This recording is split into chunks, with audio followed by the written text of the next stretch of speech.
motivation is the thirst for power. In the modern gaming world, crossovers have become almost necessary for a game to find success. With games like Street Fighter, Stellar Blade, and Final Fantasy taking part in cross-promotions, and gaming titans like Fortnite and Minecraft practically flooded with characters from other franchises, crossovers have become crucial to game sales. It's hard to nail where this trend came from, but for me and many within the fighting game genre, it all began with SoulCalibur II.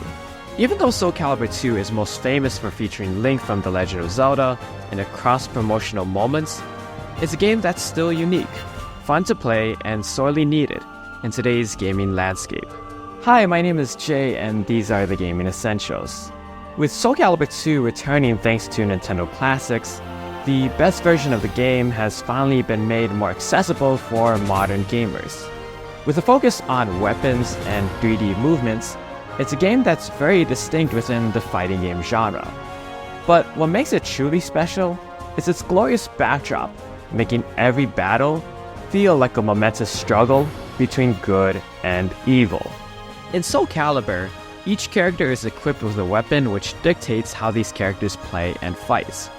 Unlike Tekken and Virtua Fighter, which prioritize hand-to-hand martial arts. And unlike other 3D fighting games, SoulCalibur II is very fast, open, and freestyle movement makes for combat that is frenetic, and that makes for hype moments of characters dodging and barely evading one another's attacks. Regardless of whether or not you're a high-level player who knows all the moves for each character, or if you're like me and just want to button mash and see characters do cool stuff, SoulCalibur II has a challenging depth and easy accessibility of any great modern fighting game. It's a game that helped to form titans within the fighting game community, with pillars like Kayane and Eris finding their footing here in this game. And it's a game that still holds up, with beautiful graphics, presentation, music, and animations that haven't aged a tiny bit. Whether or not you've been a fan of the series since the original Soul Edge almost 30 years ago, or are just checking it out now on the Nintendo Switch 2, join me as I talk about why SoulCalibur II is a gaming essential.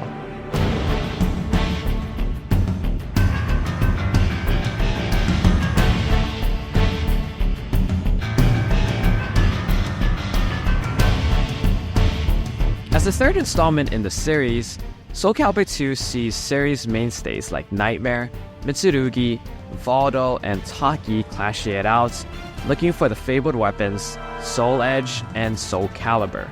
Such weapons have powerful abilities, but also can cleanse or corrupt the heart of their wielders, drawing the attention of the purely good and the purely evil. You're too weak for that, aren't you? You conceited, wretched human! Fighting games are hardly ever about the stories and lore within them. Even then, however, SoulCalibur II does have an engaging single-player mode where players venture through different lands, facing different battles with different modifiers. But the characters are where it's at, with charismatic, mysterious, and outlandish characters that range from the heartthrobs to the kinky. It's a cast where each character is fun to play as. Characters like the graceful and silly Zhang Hua, the nunchuck-wielding Elvis impersonator Maxi, and the eerie, horror-like monster/servant Valdo are all figures that stand out, even amongst the Mount Rushmore of fighting game characters. You win! And let's talk about characters for a moment.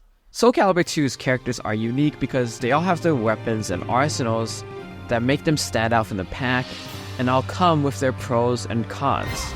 For example, a character like Kilik has a long-range staff with quick flurries, but may not necessarily deal the highest damage.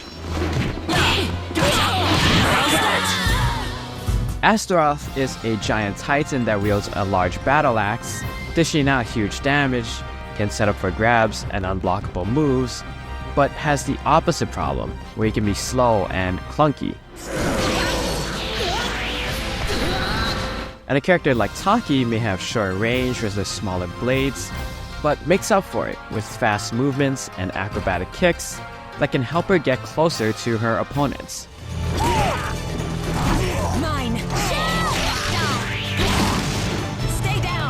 It's this kind of battle design that makes for fun matchups, which is also easy to understand.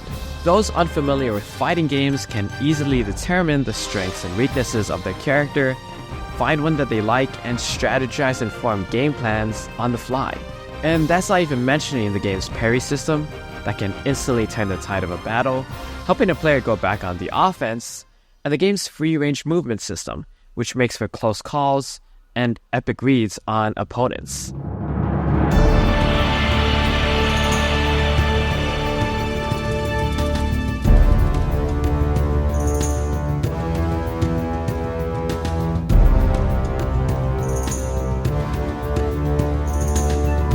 SoulCalibur II was also historic because of its guest characters.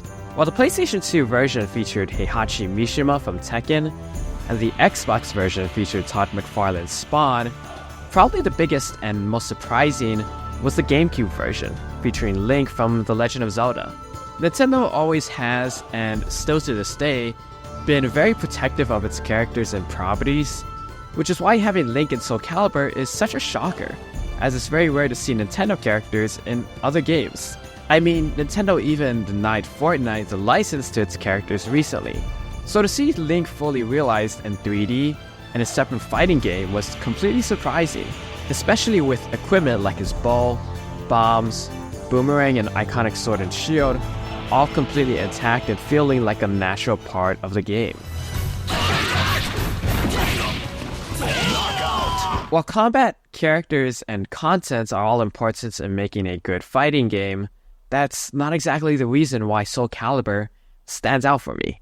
During this era, as the world and video games transitioned between millennia, the 3D fighting game space became a hallmark for innovation.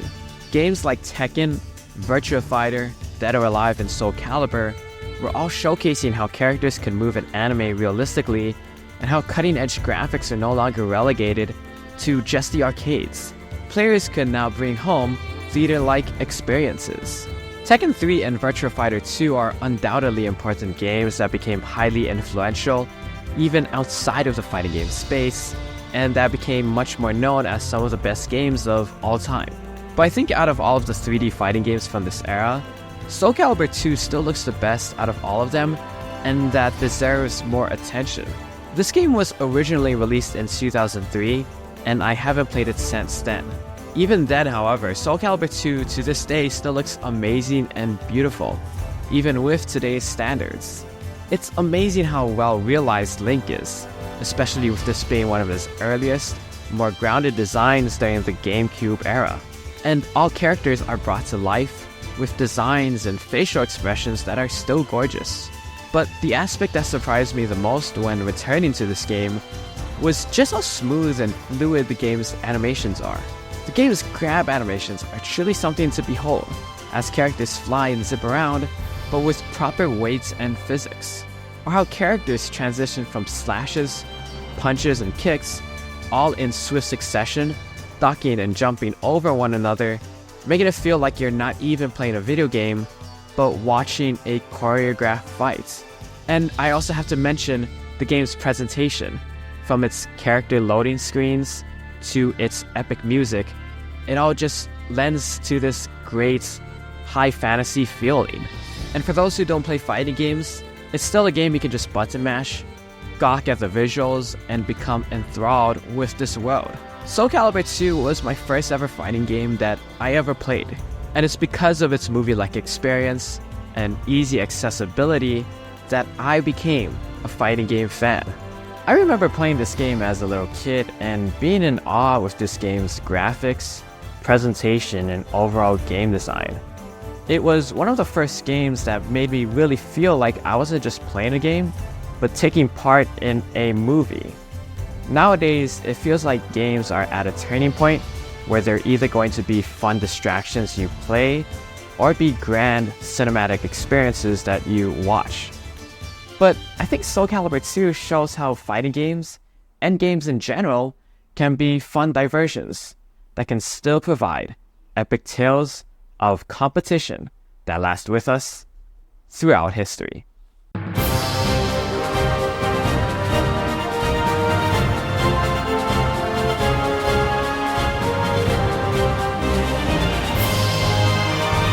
It's been more than 7 years since the latest entry, SoulCalibur VI, was released, and it's unknown if fans will ever see another entry in this iconic franchise. But with the demand for 3D fighting games possibly being at its highest, with Virtua Fighter also making a return, and with SoulCalibur II now being on Nintendo Switch Online, the stage of history is set for SoulCalibur to make a triumphant return, which is why SoulCalibur II is a gaming essential.